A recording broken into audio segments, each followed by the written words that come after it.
How many of you have stressed over money? And how many of you have argued over money? I have, Kiné, Yes, for sure. I have too. And how many times has that negatively affected your relationship? Yeah, it happens. But that's why we're here today. Welcome to the Marriage Mindset. We're going to show you how to become a unified team in love and marriage and money. That sounds great. Yes. Wouldn't it be great if you could be peaceful rather than stressed over money? I am Kiné Quarter, and with 13 years of experience in the financial services industry, what I found was that couples needed more than to talk about just the numbers. There was an emotional side to money that wasn't being discussed. And using my proven system, I've helped thousands of couples go from frustrated and hurt to peaceful and healed financially so that they can successfully navigate the money cycle to reach their heart's desire. That makes me want to breathe in and breathe out the stress. Yes. Cool. Let it go. I know. I'm Kristen Rocco and the professional love storyteller behind Love Notary. Love Notary captures your love story in the beautiful words it deserves. And over the last several years, I've worked with dozens, even hundreds of couples from all across the world about documenting and immortalizing their love stories. And so through that process, obviously, I've learned a thing or two about what makes relationships work in life and love. Yes, that just gave me chills. I'm so excited about what we're going to talk about today. You are going to learn a few things. Let's hear about it. So when it comes to money, you're going to learn how to reduce the stress and arguing over money. Oh, that would be helpful. Yes, please, right? And when it comes to becoming a true unified team in life, you're going to learn 5 tips that are going to help you get on the same page so you can conquer anything together. Oh, yeah. And finally, we're going to talk all about love and the importance really of putting your love story at the center of your marriage so that the mundane things about life and the not so mundane things don't get in the way of what you're truly meant to be doing. Yes, celebrate your love. So before we get started on teaching you all about how to become a unified team in life, love, and money, we want to tell you a little bit about why we started to do this. The line of work. So why did we get into this? Yeah. You want to go first, Kiné? Sure. So there was this moment when I realized that I was doing these beautiful financial plans and couples just weren't executing them. And they would come into my office and argue over the plan. Like in front of you? Yes. Ooh. And it was really scary because I'm like, wait a minute, did I just create this argument, right? Sure. So I felt like I needed to do my part to make this a much smoother process for them. And that's when I started doing the research on behavioral finance, and that's when I found the Financial Therapy Association, and really my life began again because I felt like I was able to give couples a actionable way to relax around money and to love each other through the financial plan. Yeah. I love that.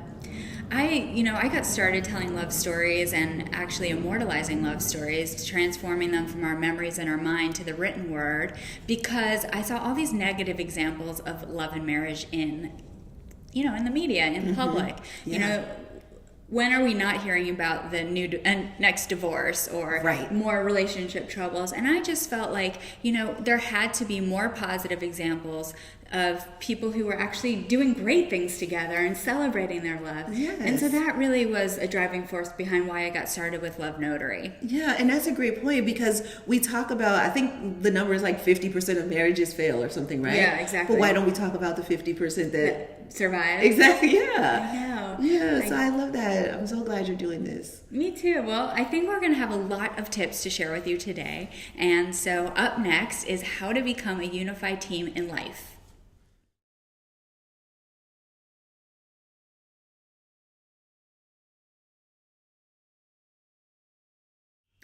So, Kiné, I just have a question for you. What is the scariest thing about marriage? That it'll end. Yeah. Divorce. Might end in divorce. Yeah. Maybe even like fall out of love. Yes. Because maybe you don't get divorced, but you just stay there. You're just kind of just like living in blah. Yeah, just exactly. blah. Yeah, so really scary. I think that the best way to combat this, and some tips I want to share with you, is really about becoming a unified team in life. It's going to really help you make you feel more connected as a couple. So these things that Kiné and I just said will be an afterthought. All right.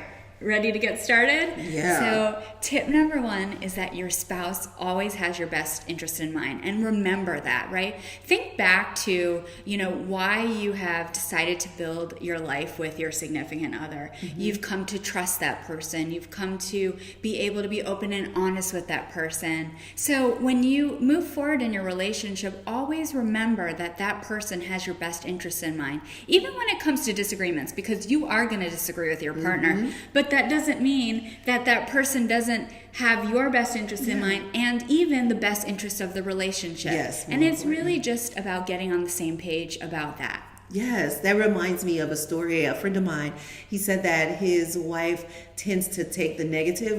When he says something, she'll say, "What do you mean by that?" And she typically thinks that he means the negative version of whatever statement he's saying rather than the positive version. And he's like, "But I love you. Why would I say this? Why would it be the negative version?"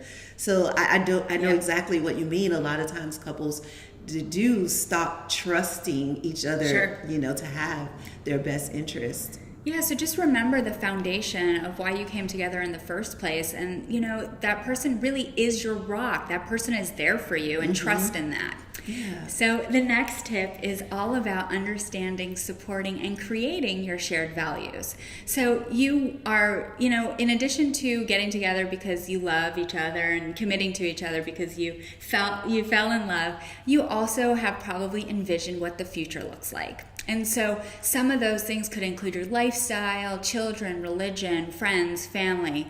But whatever it is, you've come to understand what values you have as a couple. And so I think an important part of teamwork and becoming a team in marriage is really getting on the same page and continuing to build upon those shared goals. Yeah, creating those convictions so you can stick to them together. That's right. And then thirdly, I want you to think about this. Ditch the tit for tat mentality and swap it with a communal mentality. Okay, so let's talk for a minute about what tit for tat means. Yeah.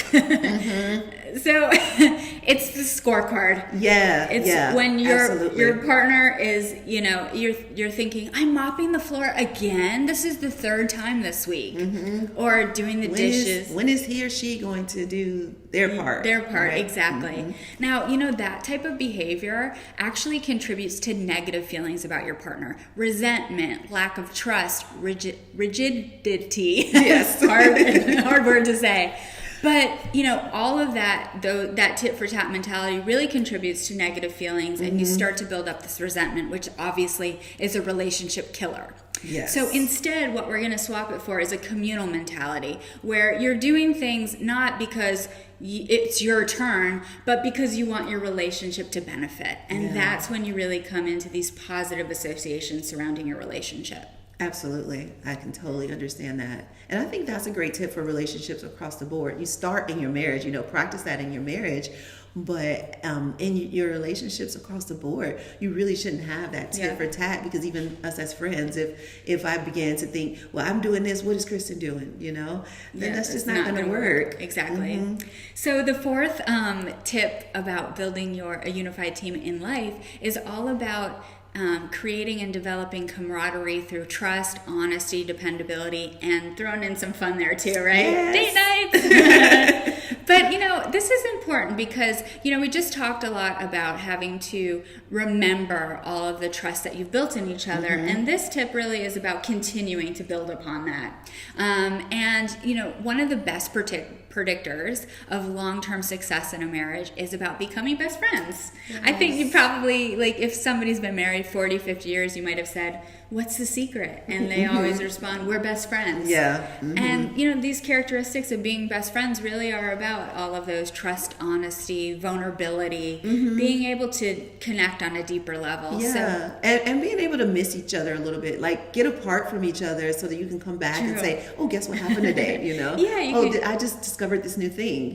Like a little gossip within your relationship. Yeah. Okay, so tip number 5 is all about learning your love language and also learning your partner's love language and acting on it. Okay, so Kiné, do you know what love languages are? I do. And oddly enough, I'm this like mix between 3 love languages. Yeah, so I need a lot of love. Well, if you don't know what love languages are, Dr. Gary Chapman, who's a marriage counselor of the last 30 years, probably even more now, he's noticed in his in the couples he works with 5 emotional love languages. And they are words of affirmation, acts of service, receiving gifts, quality time, and physical touch. And so what that means is that you probably receive love in one of these 5 ways, or in a variety of these 5 ways, but one most likely is prominent over the other 4. And so that's the way that you like to receive and understand love. Now, your partner might have a completely different love language than you. And sometimes because that's different, it can create friction in your relationship. Yeah. So being on the same page about what your love language is and what your partner's is really going to help you overcome the hurdle of not really seeing if he or she is giving you love, or is that something else going on. Yeah, because what I notice is that we default to whatever our love language is. So for instance, I like acts of service. So I think that if I'm doing acts of service, somebody should know that I love them, right? But it's not always the case. Exactly, because they may be physical touch or some other. Okay, now we've gone over how to build a unified team in life. So let me recap those 5 ideas for you. Number 1 was all about remembering that your spouse has your best interest in mind. Number 2, all about creating and building upon your shared values. Number 3, ditch that tit for tat and swap it for a communal mentality. That's my favorite one. Is it? Yeah. I think that happens so often in relationships, right? Yeah. You're kind of keeping a scorecard. Yep.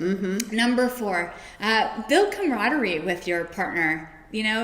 Try to continue building upon the trust, the honesty, the dependability, and of course, have some fun. Yes. And number 5 is all about learning your love language and learning your partners so that you can best meet each other's needs. Absolutely.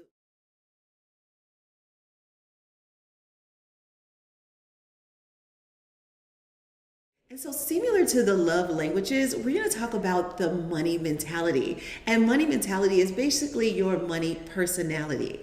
But before we do that, let me ask you a question. What would you like for your relationship to be with money? What would you like for your relationship to be when you all have money? Would you like to do more things, go more places, have more sex? Definitely. So how do you want to feel about money? How do you want to feel when you have it and even when you don't? Great. Peaceful. Right. Yeah. Peaceful. Peaceful. So wouldn't it be great if you could be peaceful, low stress, but a lot of love? A lot of love. And studies show that women who have low stress have more sex and better sex. Yes. So men, if you want her to want you, keep the stress down. That's right. And money is a huge point of tension in a relationship. It is, absolutely, because one of the number 1 reasons that couples get divorced is finances. Sure. And when it's not number 1, it's number 2 behind infidelity. And sometimes infidelity can be financial infidelity. I know. That's what you were saying earlier. And I just think that's so true. I mean, you can feel betrayed about money so easily. Absolutely. And those secrets that we hold because of shame or guilt or just not feeling like your partner will understand you. Well, I'm going to show you how to have a much better understanding of your partner's money mentality. The first step is to learn your own money mentality. And in just a little while, you'll have a way that you can learn your own own money mentality. And it's the money mentality quiz. And so once you learn your own money mentality, then the second step is to learn your partner's money mentality, because then you can understand how you handle money, and then you can understand how your partner handles money. And then the two of you can reconcile those two different money mentalities. So let me tell you a little bit about the money mentalities. Cool. So there's 7 money mentalities. The first one is the spender. And the spender is just what it sounds like, right? They've got to get rid of the money. They're not even sure what to do with money except for spend it. And the spender is usually kind of a stick your head in the sand. I don't want to have to deal with that. Let somebody else do that kind of person. And that can cause tension in the marriage, because the other person may feel like, and it goes back to the tit for tat, may feel like they're the ones handling all of the finances, and that could be stressful. Totally. So then there's the blamer. And the blamer is the person, and you know this person, they're constantly borrowing. They never have enough. They're always blaming the world or some other third party for why things are happening in their life. And they usually don't have a lot of money, but somehow they always find somebody to give them money. I don't know about them, but the blamer but the one thing I will say positively about the blamer is that they are great receivers, because not everybody is a good receiver. Some of us are good givers, but not excellent receivers. And that is what the blamers are good at. Then you have your savers, and the savers they don't know what else to do but save money. They don't want to enjoy it. They don't want to spend it at all. They're just like, let's go put that away, saving for the future. And when you have that sort of mentality, you don't really get to enjoy your money or your life, for that matter. And so, and just imagine if a spender and a saver are married, and you probably are listening to this thinking, "Oh, I am married to that person." Right? I am. We've had to have joint money conversations to make sure that my prior experiences and his prior experiences and the way that he wants to spend money and the way I want to spend money are on that shared value system, right? Because it is a shared value. It is, just like you mentioned earlier. And if you don't come together on what those shared values are, then you'll clash, and especially if you have different money mentalities. Yeah. Now, if you have the same money mentality, sometimes you can it can, move a little smoothly. But you still need to have those conversations. And so the next money mentality is the enthusiast. And the enthusiasts will buy the bar. They are, and they're also looking for that get rich quick scheme. They're always trying to get money fast, that fast money. But what I like about the enthusiasts is that they can be a little stress-free when it comes to, but it sometimes borderlines on carefree and careless. That's not good. Right.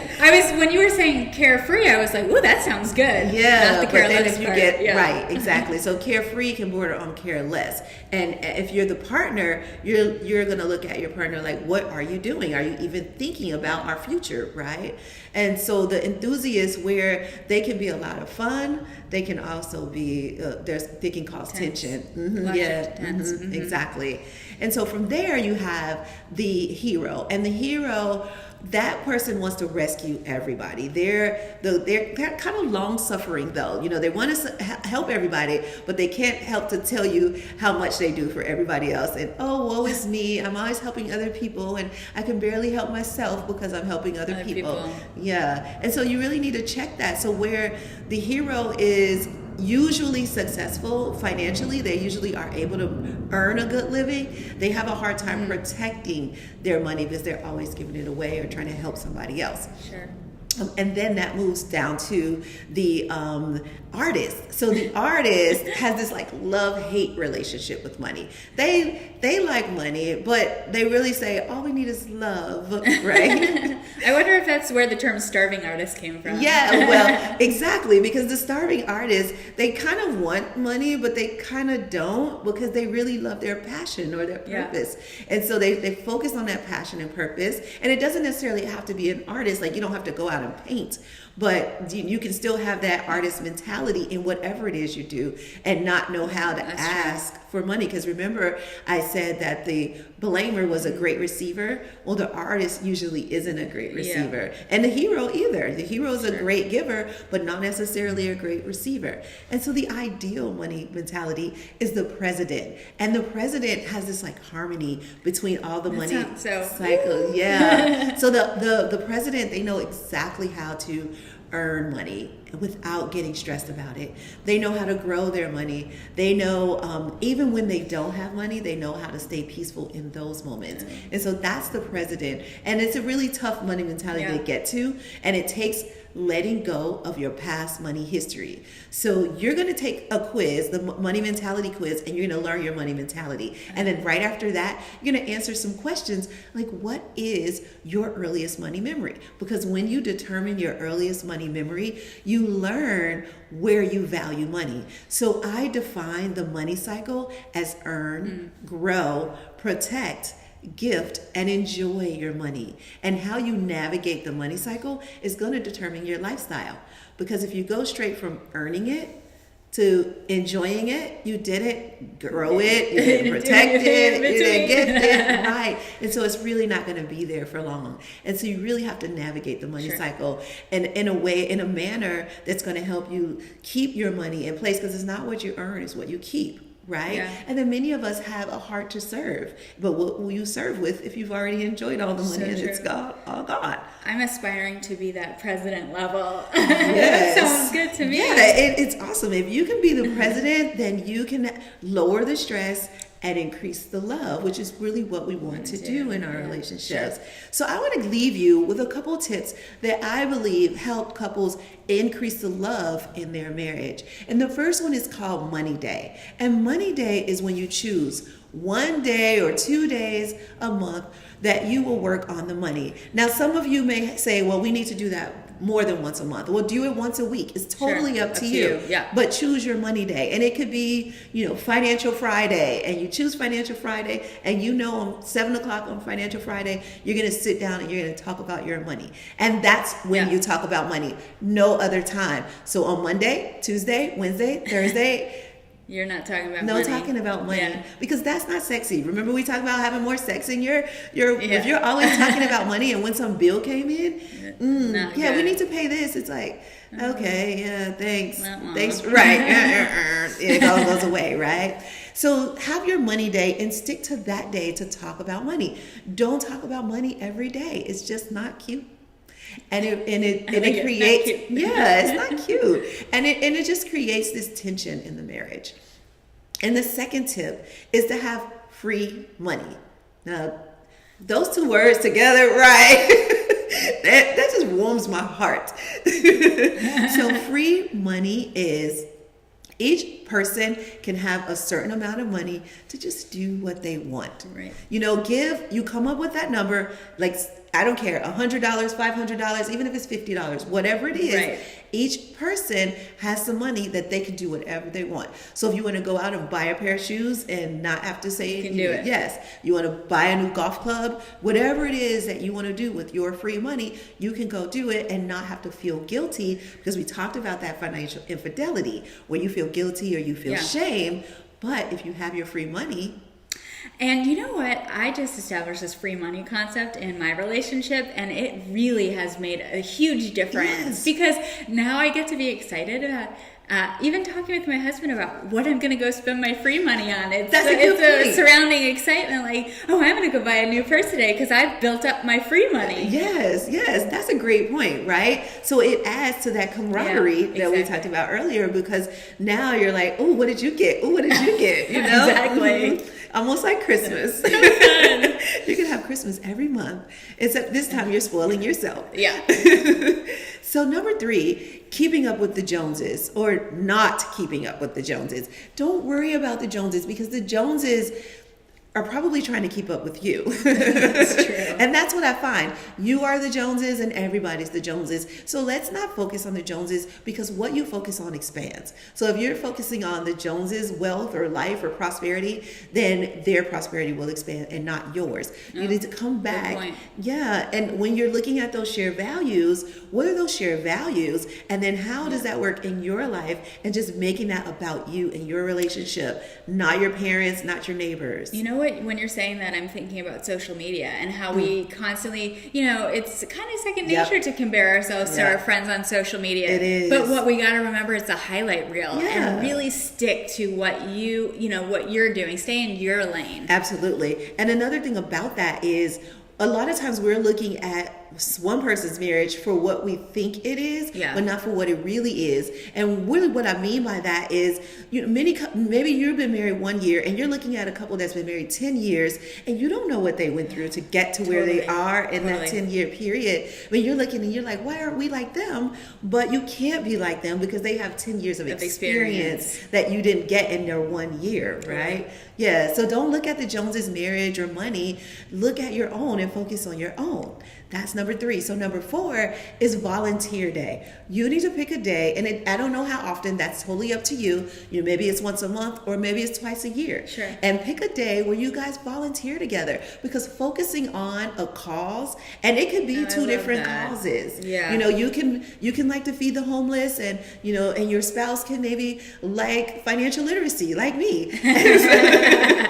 And so if you focus on, hey, we're going to go do this together and work on your platform, and then another day we'll work on my platform. And if you have those volunteer days, you really get the focus off of what's going wrong, because you really become, there's some perspective that shifts. Well, you become more grateful for what you have, because you're shifting your mentality to these people you're helping and serving who might not be as fortunate as you. So absolutely. Right. And then you begin to look at your spouse and say, wow. Yeah. We got something special. We need to protect this. Exactly. Right.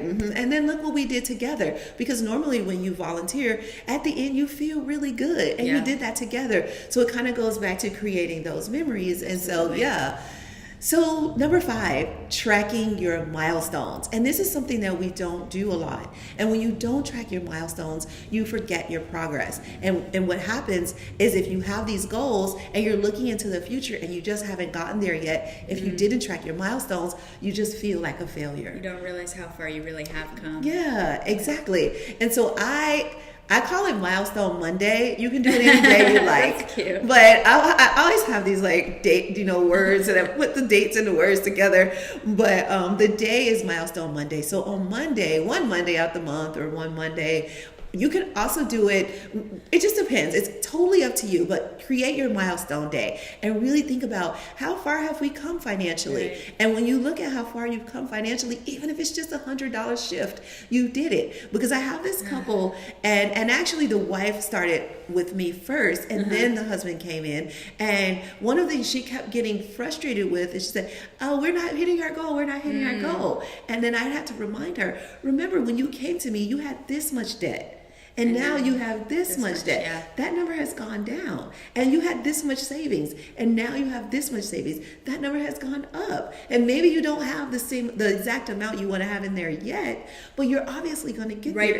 It's the right path. Yeah, you're going to get there. If you keep doing what you're doing, you're going to be a success. Cool. And when you track your milestones, that is a progress, because progress is what keeps us going. If we can track our progress, then we can get to our next level.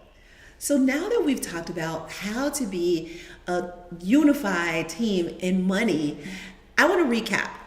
Number 1, take the money mentality quiz. The bonus right below this course is a quiz for you. It's the money mentality quiz. And when you take the money mentality quiz, you're going to take it separately. So you learn your money mentality and then give it to your spouse so they can learn your money mentality, and take theirs so that you can learn their money mentality. Because once you get that understanding, you'll be able to move forward with a lot less stress. The next thing you want to do is take on some of these tips. Now that you know your money mentality, you can work together in concert to really go towards your your financial goals. And while you're going towards your financial goals, remember, one, have a money day where you're going to look at those financial goals and really look at your finances right now, what's happening right now, and what's going well.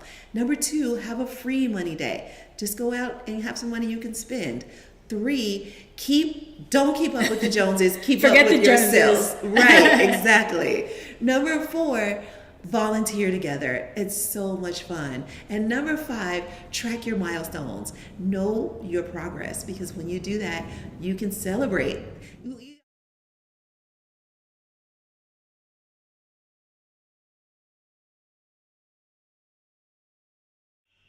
Okay, we are now on to the part where you're going to learn all about becoming a unified team in love. Love.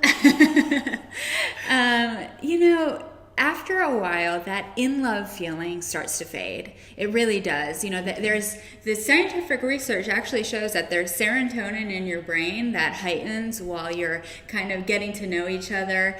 After things settle down and you become more a part of you become in each other's daily lives more and more, it just really regresses. So, it's like, how do you keep up the magic of your relationship when at the same time life is getting more complex and that in-love feeling is fading? Yeah, this is a really silly example, but you know how you get a new car and you just love it so much and it has that new car smell and you wash it every week or whatever, and then as it gets older you just don't love it as much. You start looking at other cars like, ooh, their car is better than my car, right? Yeah, so marriage is kind of the same way. Exactly.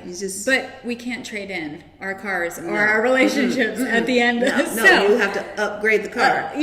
So I'm going to talk to you all about how you can upgrade your relationship and keep that moving forward in a great direction. And it really is all about focusing in on your love story. Now, you may never have thought about what you're building as your love story, but it's all of those moments, large and small, defining and just little fleeting moments that happen that really contribute to who you are as a couple and why you've fallen in love. So the first tip I have for you about making your love story in a center and focal point of your marriage is really about reliving past memories, right? So it's about, asking yourself some of the questions about how far you've come in your relationship and those special moments, why were they so special? So I like to do this little exercise. It's a little bit like your money day. Yeah. But I guess I'm calling it like a love story day. Yes, love story day. And you use your anniversary date each month. So for instance, mine is March 8th.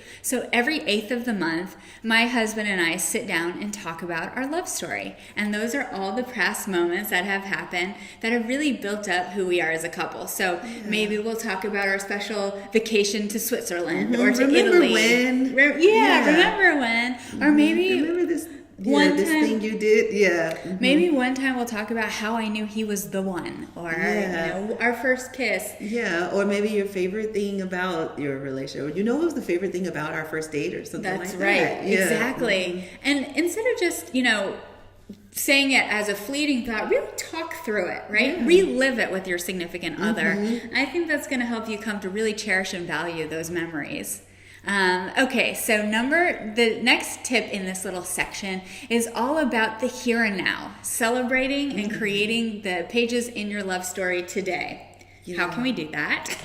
Well, it's all about creating rituals in your relationship. Nice. Do you know what that means? It's not this something about being ceremony or I kind of do, because I read the book The Happy Wives Club, and in the book she talked about the couples that were the happiest were couples that had something that they do all the time, over and over again, like whether they sit on their balcony and drink coffee in the morning or whatever it was, they had something that was sacred to them. Exactly. So that's exactly the right point, Kiné. It's basically when you decide with your significant other on a daily action you're going to take that represents your love. And so it can be as simple as sitting on the porch every morning and drinking coffee together. It can be saying I love you before you go to bed. I once knew a couple that danced with each other every time they came in from being out of the house. That's cute.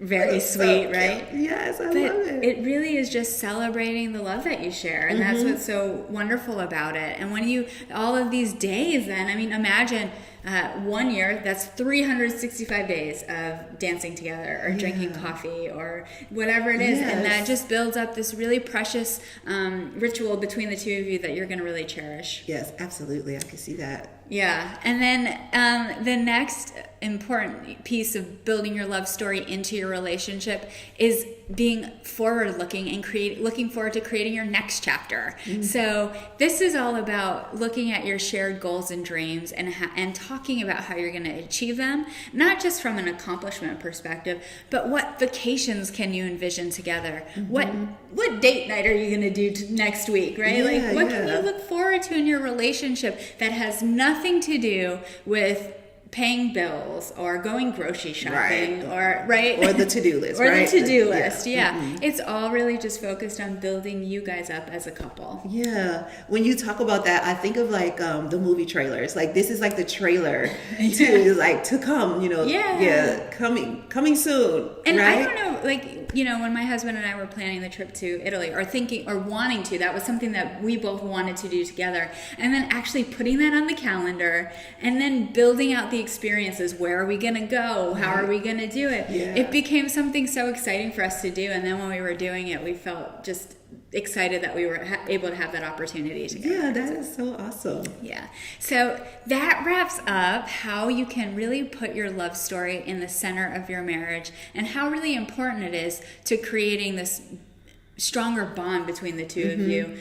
So just to recap, relive your past memories, celebrate the here and now with daily rituals, and of course, look to the future and how you can create your next love story chapters.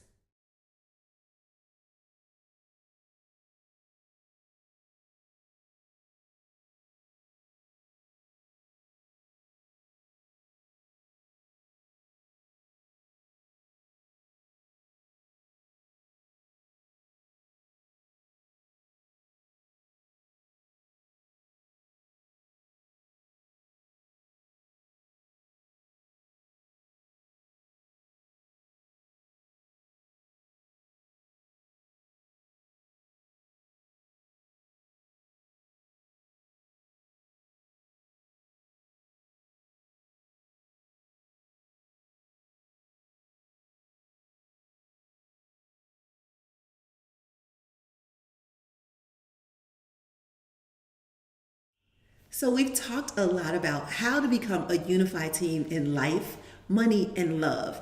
And if you execute these tips, then you're well on your way to having the relationship you desire. Oh, that sounds so good. It does. But one more thing I want to give you. You can work with me in a deep and powerful way to create your money mission. Now, what's a money mission, you might add?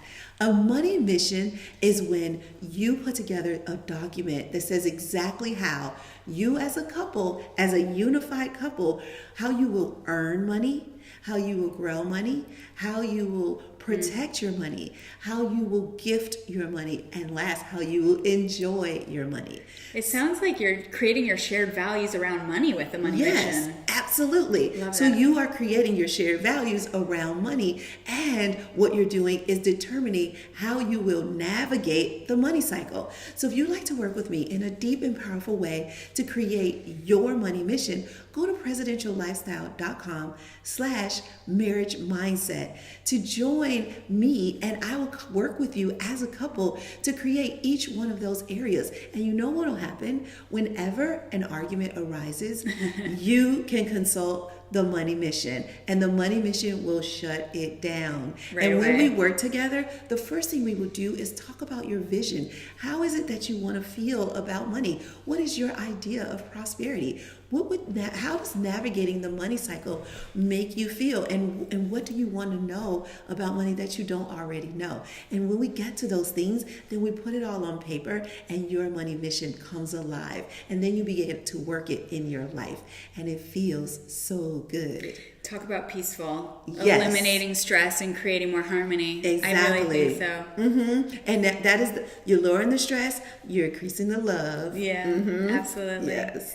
Well, that's amazing. And I also want to treat you to the gift of your love story. So this, we talked a lot, especially in the last part, about how to become a unified team in love, which is all about putting your love story at the center of your relationship. Now, let's be honest, not everybody knows how to talk about their love story. No. Or even really remembers or can say all of their experiences that have added up to their love story. Yep. And so what I'm helping couples do is really pull those memories out of their mind in a less straightforward fashion, because so many couples just think, that happened, this happened, we got engaged, then we got married, woohoo!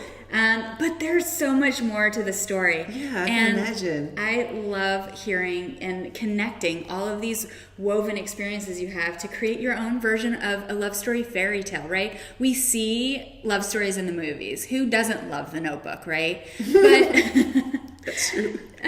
Even men, yeah. Yeah, who doesn't love The Notebook? It really tells a tale of, two people who just love each other so much that they're willing to go the ends of the earth for each other. And that's what we're here to do in our own marriages. Yeah. But it's really pulling those memories out and creating this amazing story that is going to capture your heart in a way that you're going to cherish forever. And that's what I'm here to help you do. So if you would love to work with me on immortalizing your love story and creating that, having something that you can read every love story day. Oh, yes. And what about reading your love story on your anniversary every year? Oh my gosh, that is so cool. Yes. And then 10, 20, 30 years down the road, you're not going to forget what happened. You can go to lovenotary.com/marriage mindset to learn how to work with me. This has been so amazing, Kiné. Yeah, and you know what you really just made me think about? It's awesome that, when you talked about the Notebook, and then as their story evolves and they work with you again and again, as they have a baby and as those babies go to college, and the next chapters. Then you have this story. And you ever been at a party and the couple tries to tell the story of how they met, and it's so awkward? Yeah. And you're like, wait, so how did you meet?